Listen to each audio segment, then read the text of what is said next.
ሰላም ውዴ ቻናሌ ቤተሰቦች እንዴት ናችሁ? ዛሬ በዚህ ቪዲዮ ስለ ተሽከርካሪ ዓመታዊ ብቃት ማረጋገጫ ቦሎ ሙሉ መረጃ እንመለከታለን። ቦሎ ምንድነው? ለምን ያስፈልጋል? ምን አይነት ሰነዶች ያስፈልጋሉ? ስንት ብር ይከፈላል? ቅጣት መቼ ይጨምራል? እነዚህን ሁሉ አንድ ባንድ እናያለን። ቪዲዮውን ላይክ ማድረግ እንዲሁም ቻናሉን ሰብስክራይብ ማድረግ አትርሱ።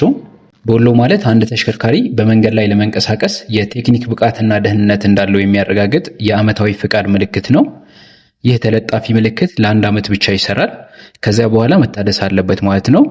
ቦሎ የሌለው ተሽከርካሪ ቅጣት ሊቀጣ ይችላል፣ በመንገድ ላይ ሊታገድ ይችላል፣ የኢንሹራንስ ችግርም ሊፈጥር ይችላል ማለት ነው። ስለዚህ በጊዜው ቦሎን ማሳደስ በጣም አስፈላጊ ነው ማለት ነው። እሺ ቀጣይ ለግለሰብ ቦሎ ለማደስ ምን ሰነዶች እንደሚያስፈልጉ እንመልከት። የመጀመሪያው የማመልከቻ ፎርም ነው። ሁለተኛው ሊብሬ ነው። የተሽከርካሪው የባለቤትነት ደብተር ወይም ሊብሬ ያስፈልጋል ማለት ነው። ሶስተኛው የቴክኒክ ምርመራ ሰርተፊኬት ያስፈልጋል።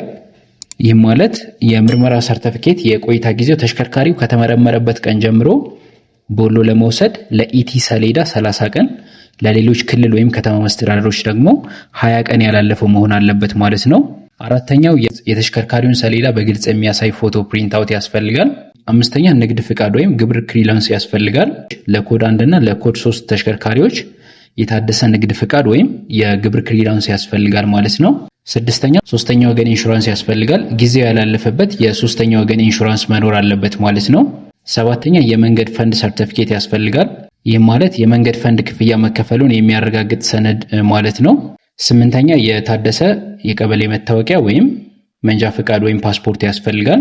ለድርጅት ተሽከርካሪዎችም ሲሆን አሁን የጠቀስኳቸው ሰነዶች ሁሉ ያስፈልጋሉ ማለት ነው።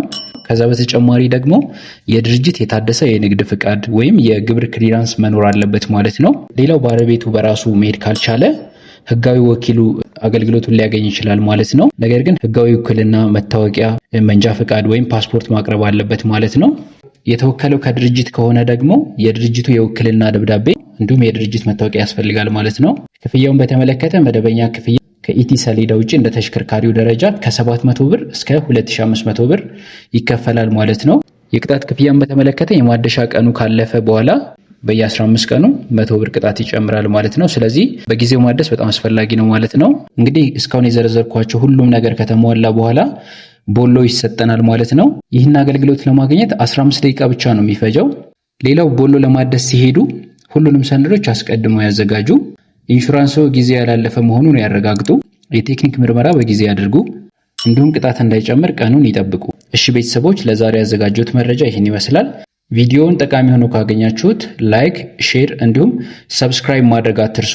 በቀጣይ አሪፍ የቴክኖሎጂ መረጃ እስክንገናኝ ሰላም ሁኑ። ቻው።